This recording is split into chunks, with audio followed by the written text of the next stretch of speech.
Parashat Vezot HaBerachá, última Parashá do quinto livro do Pentateuco, do Humash, que é o livro de Devarim, traduzido para português, Deuteronômio. Moshe, ele dá sua última bênção aos Bnei Israel, aos filhos de Israel. Toda a congregação de Israel ela é abençoada e Moshe dá suas últimas palavras para o povo de Israel.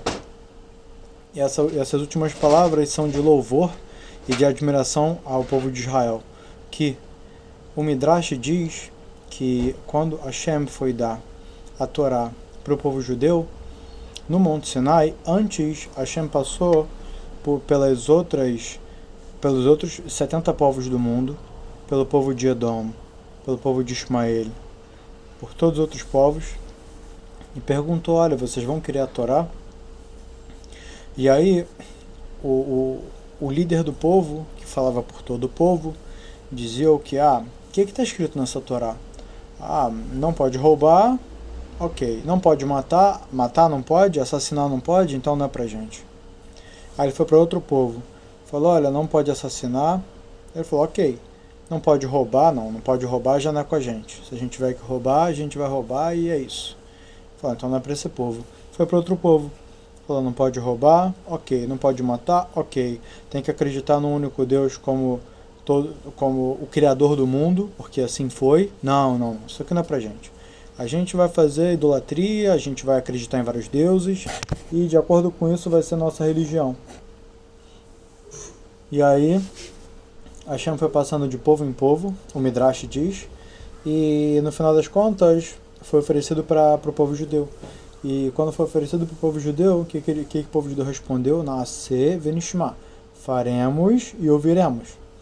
E isso foi um nível muito, muito elevado. Que como que antes do povo saber o que Hashem tinha as leis que Hashem tinha para impor em cima do povo, o povo anteriormente disse Nasce venishma. Disse faremos e ouviremos. Ouviremos no quesito de vou escutar tudo que você tem para me dizer e eu vou cumprir exatamente da maneira que você disser para eu cumprir. Porque é sabido que o povo judeu ele era Eved Bemitzrayim. O povo judeu eram escravos no Mitzrayim, no Egito. Eram escravos no Egito. E quando Hashem foi e retirou o povo judeu do Egito, foi com 10 pragas. O povo judeu não precisou levantar uma espada para fazer guerra contra os egípcios, depois abriu o mar, depois eles chegaram até o deserto. Então eles entenderam que Hashem queria o melhor do povo judeu, por ter mandado Moisés, Moshe Rabbeinu, para fazer essa missão tão importante de salvar o povo judeu de lá, o que era inimaginável um escravo sair do Egito naquela época, ainda mais o povo judeu, um povo inteiro ter saído do Egito, todo o povo de Israel, na verdade naquela época eles eram hebreus, eles eram filhos de Abraão hebreus, e todos eles saíram e entenderam que o que Hashem queria do povo judeu era a melhor coisa que poderia ser na face da terra. Então eles disseram Nasce venishma. Por eles terem dito isso, eles receberam 2 coroas, uma de Nasce e outra venishma, por terem dito faremos e ouviremos, por terem confiado com fé plena que Deus dá para o povo judeu e para todas as pessoas do mundo o melhor. Todas as leis divinas elas são o melhor que um ser humano pode fazer. Então basta a gente estudar e entender para cumprir e ter toda essa bênção, todo esse bem para a gente. Continuando. Depois de Moshe ter explicado que Hashem entregou, perguntou para outros povos se eles queriam receber a Torá, e os povos terem recusado por alguma lei que não ia de acordo com os princípios deles, com as leis deles, com as vontades deles. Então a gente vai passando de povo para povo, no final das contas chegou no povo judeu, no povo de Israel, e o povo de Israel aceitou. E não só aceitou, como aceitou 2, quais? Torá escrita e Torá oral.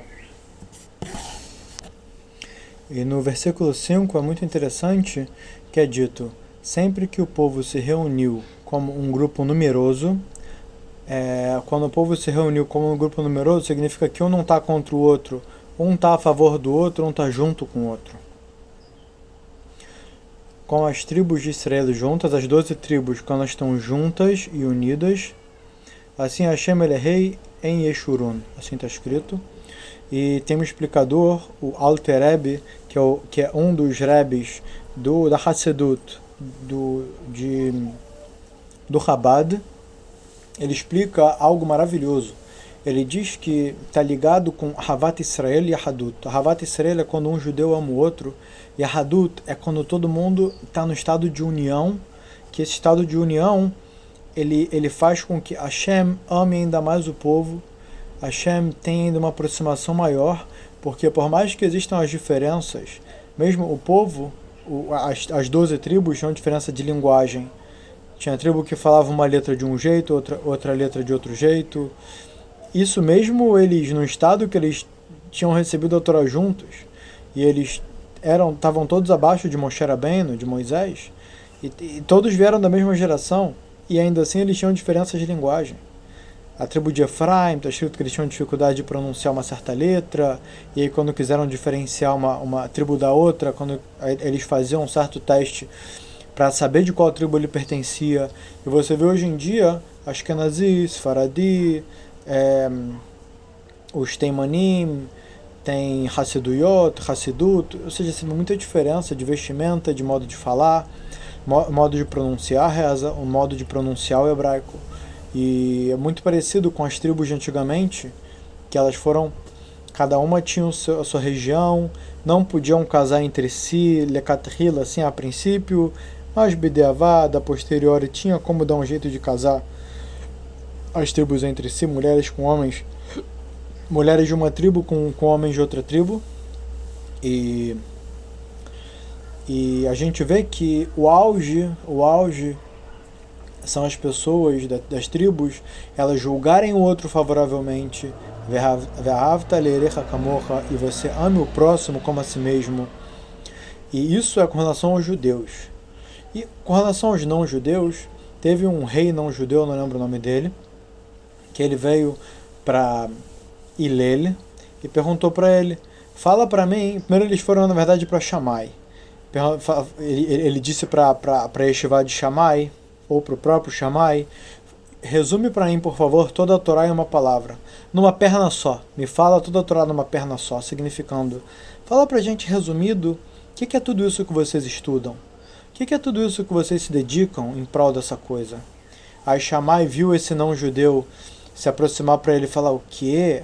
Você acha que a Torá é algo assim simples, que dá para resumir numa frase, que dá para resumir num parágrafo, dá para falar numa página, assim, de uma maneira curta, o que é a Torá? Vai embora daqui. Vai embora daqui, que aqui não é o seu lugar. Ou seja, ele tinha um modo de Avodat Hashem, de servir a Hashem de uma maneira mais dura.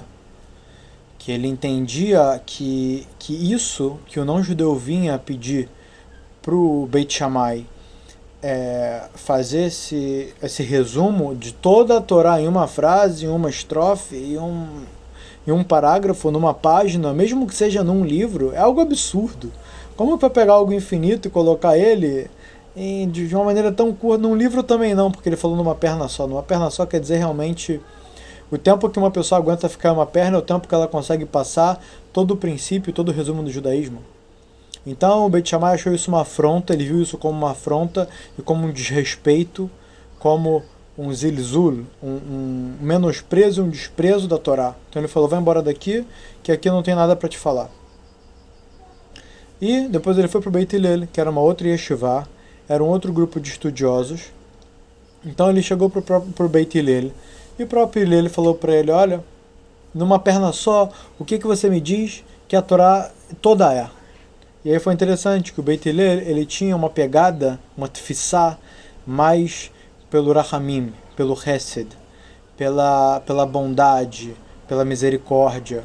Então ele agia mais com o coração, mais na emoção do que na razão.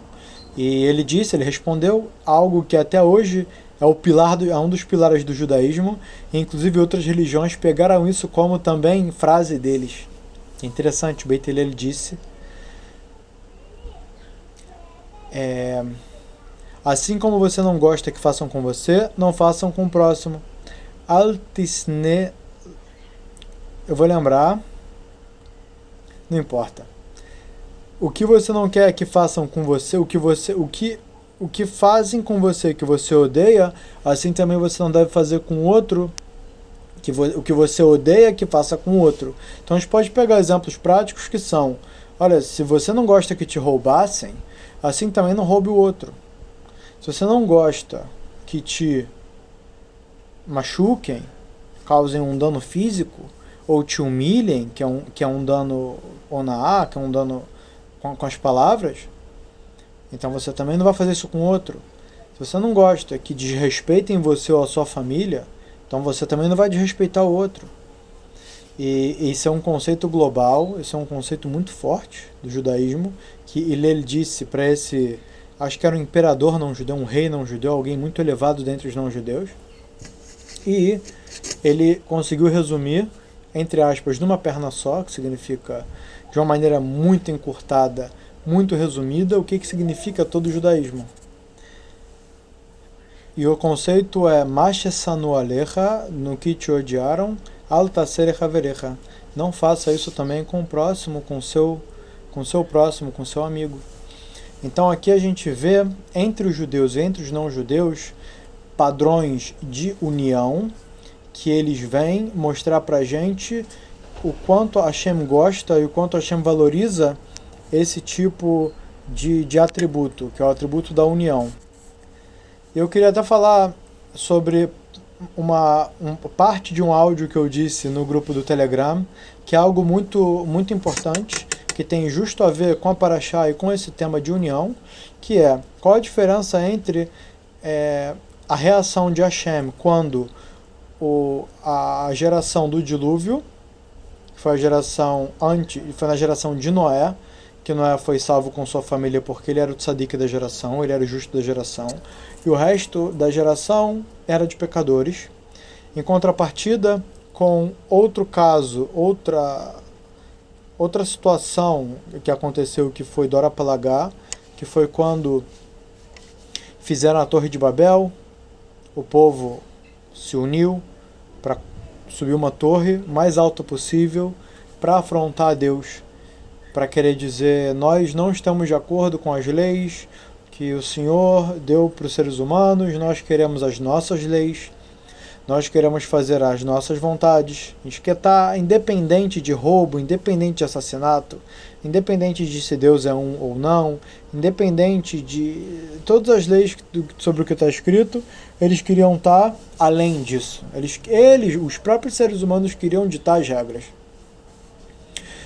E a gente vê como resultado que quando os seres humanos eles não eram bons uns com os outros, que foi no caso do Dora Mabul, da geração do dilúvio, existiam leis muito agressivas e cruéis, como se receber um vizinho, se receber alguém em casa como uma visita, é posto sobre ele pena de morte.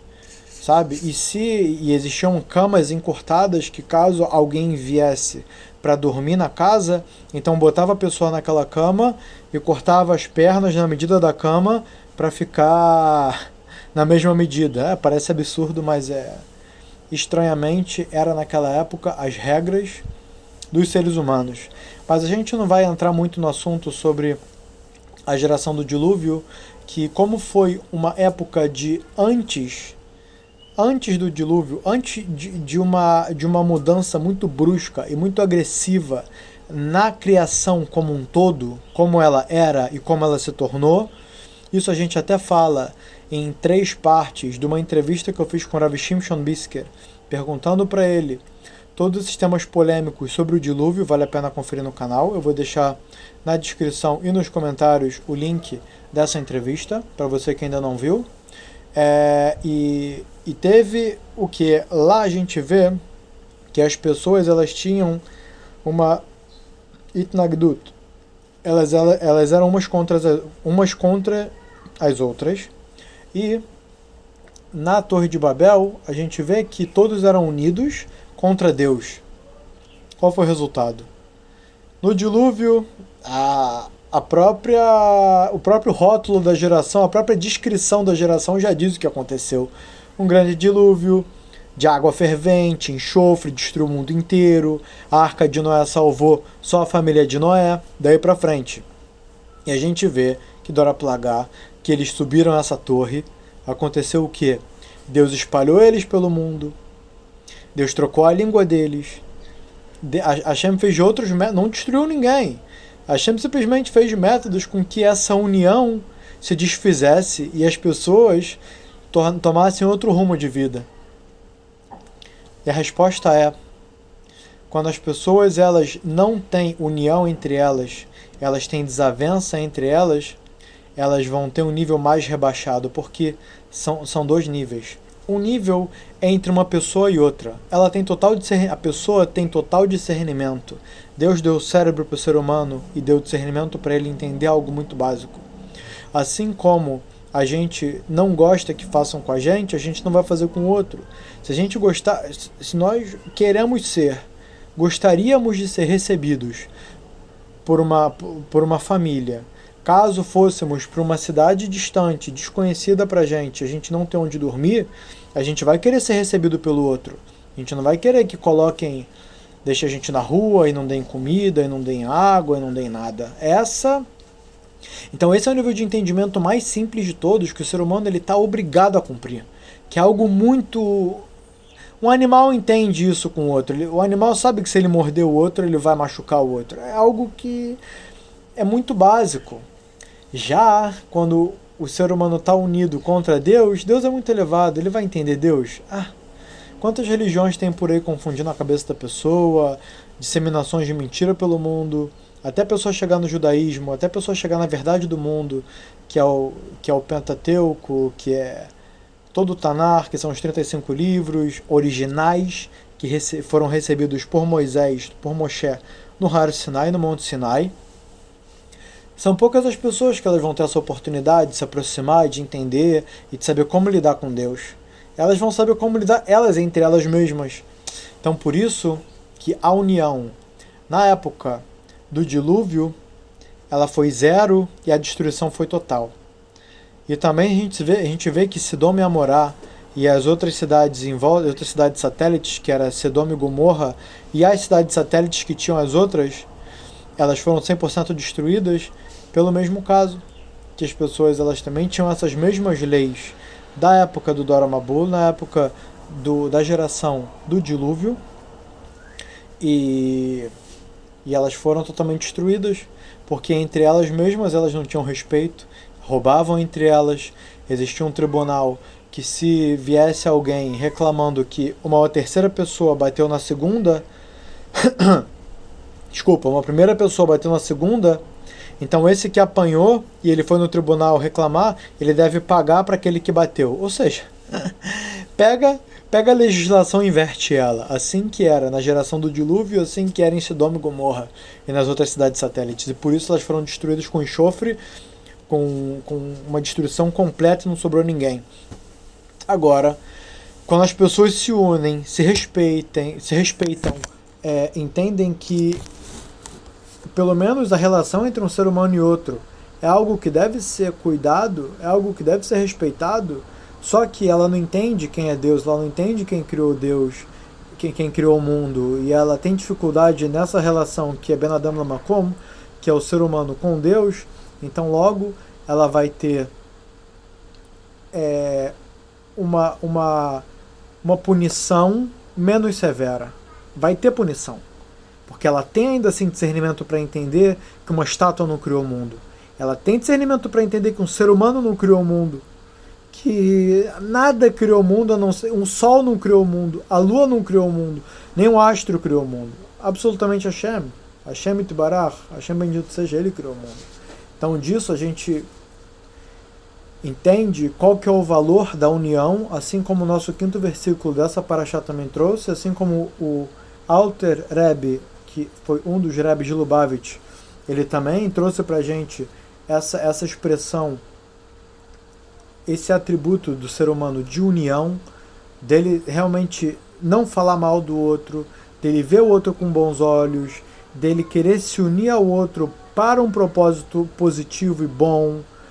Essa união, obviamente que é o seguinte, se unir com o transgressor, também vamos dizer que uma pessoa tem uma amizade com a outra, que essa outra pessoa não faz a vontade de Deus. Não faz. Ela está ligada à idolatria, ela está ligada a, talvez, rituais contra a Torá, satânicos, ou tudo que tem a ver com idolatria. Óbvio que você não é obrigado agora a ter uma boa amizade com essa pessoa. Se afasta da pessoa que é ruim. Da pessoa que é boa, você se aproxima, você respeita. Só que daquele mal, daquela pessoa maligna, se você tiver uma situação que você vai ter que estar com ela numa fila de um banco, ou em qualquer uma outra situação, você não precisa também xingar, ofender, faltar com respeito. Você fala, beleza, você tá aí, eu tô aqui, a gente tá cada um no seu. E é isso, você segue o seu caminho, eu sigo o meu caminho, tá tudo certo. Não precisa que agora também puxar a pistola, puxar a espada e querer matar e fazer guerra santa. Não é assim. A gente vai fazer o quê? Você segue o seu, eu sigo o meu e pronto. Você não precisa fazer união também com esse tipo de pessoa. Você tem que fazer união com quem é correto. Com quem está preocupado com a vontade divina, com a vontade de Hashem. Mas de uma maneira geral, você não precisa também fazer guerra santa contra outros. Essa é a mensagem que ficou, espero que tenha ficado claro. Desculpa se eu voltei muitas vezes no mesmo conceito, que eu gosto de deixar o mais claro que eu puder.